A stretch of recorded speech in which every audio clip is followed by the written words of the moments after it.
اللہ کے نام سے شروع کرتا ہوں جو بڑا مہربان اور نہایت ہی رحم کرنے والا ہے۔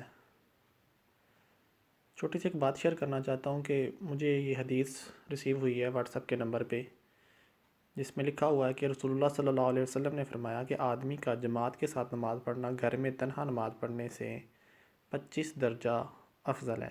یہ سنن ابن ماجہ کی حدیث ہے اور حدیث نمبر 788 ہے۔ ابھی تک میں نے جتنے عالم دین سنے ہیں یا میرے علم کے مطابق یہی تھا کہ آدمی کے گھر میں نماز نہیں ہوتی، مگر اب یہ جو حدیث لکھی ہوئی ہے اس کے مطابق یہ ہے کہ آدمی گھر میں نماز پڑھ سکتا ہے، مگر اس کا جو ایک نماز پڑھے گا اس کا جو ثواب ہے وہ ایک ہی نماز کا ہوگا، مگر اگر وہ مسجد میں جا کر نماز پڑھے جماعت کے ساتھ تو اس کا 25 گنا زیادہ ثواب ہوگا۔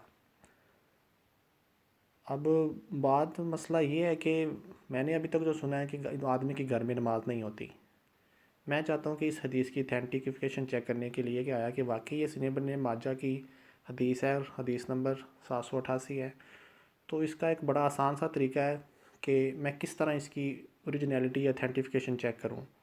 سمپلی اس کا ایک حل یہ ہے کہ اسلام 360 ایپ، انتہائی سادہ اور آسان طریقہ ہے۔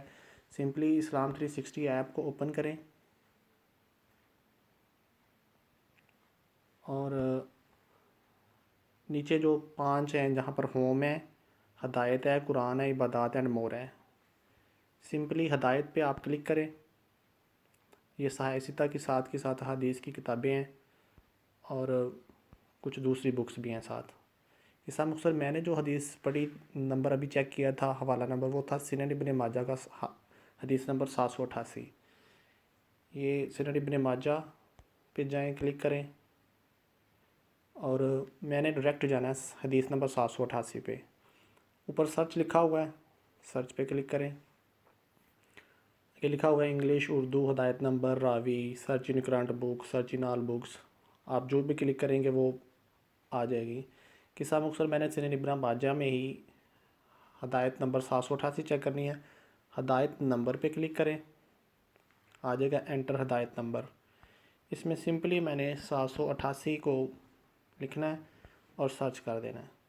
یہ لیں جی، وہی حدیث جو مجھے واٹس ایپ پہ موصول ہوئی تھی، وہ عربی اور ساتھ اردو ترجمے کے ساتھ موصول ہو گئی ہے کہ رسول اللہ صلی اللہ علیہ وآلہ وسلم نے فرمایا آدمی کا جماعت کے ساتھ نماز پڑھنا گھر میں تنہا نماز پڑھنے سے 25 درجہ افضل ہے۔ قصہ مختصر میں جو بات شیئر کرنا چاہتا تھا وہ یہی تھا کہ ہمیں بعض کا بہت سی حدیث موصول ہوتی ہیں، مگر ہمیں ان کی اتھینٹیفیکیشن چیک کرنے کا ہمارے پاس کوئی طریقہ نہیں ہوتا۔ ہم ٹھیک ہے اسے پڑھتے ہیں، اچھی لگتی ہے، جو بھی ہے صورتحال ہے، تو اس کے لیے میں جو ریکمینڈ کرنا چاہ رہا تھا کہ اسلام 360 ایپ جو ہے وہ ہر کسی کے موبائل میں لازمی ہونی چاہیے۔ قرآن ہے اس میں ترجمے کے ساتھ، تفسیر کے ساتھ، سن بھی سکتے ہیں، سیکھ بھی سکتے ہیں، سارا کچھ کر سکتے ہیں۔ قصہ مختصر اسلام 360 کی میں نے تو صرف ایک آپ کو اچھی بات بتائی ہے، اس میں 1 لاکھ اچھی باتیں ہو سکتی ہیں۔ اور واپس آتا ہوں اس مسئلے کی طرف کہ اتھینٹیفیکیشن چیک کرنا اس کا بڑا آسان طریقہ ہے۔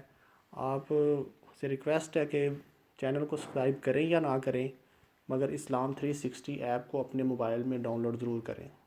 جہاں پہ دوسری اتنی گیمز ہوتی ہیں، گانے ہوتے ہیں، فلمیں ہوتی ہیں، تو وہاں پر یہ ایپ کیوں نہیں ہو سکتی؟ ریکویسٹ ہے آپ لوگوں سے کہ اس ایپ کو ضرور انسٹال کریں، اور میں بعد میں چھوٹی چھوٹی ٹپس جو ہیں اس طرح کی اس ایپ کی وہ بتاتا رہوں گا۔ Thanks allot. اللہ تعالیٰ آپ کو اور مجھے دین کو سمجھنے اور اس پر عمل کرنے کی توفیق عطا فرمائے۔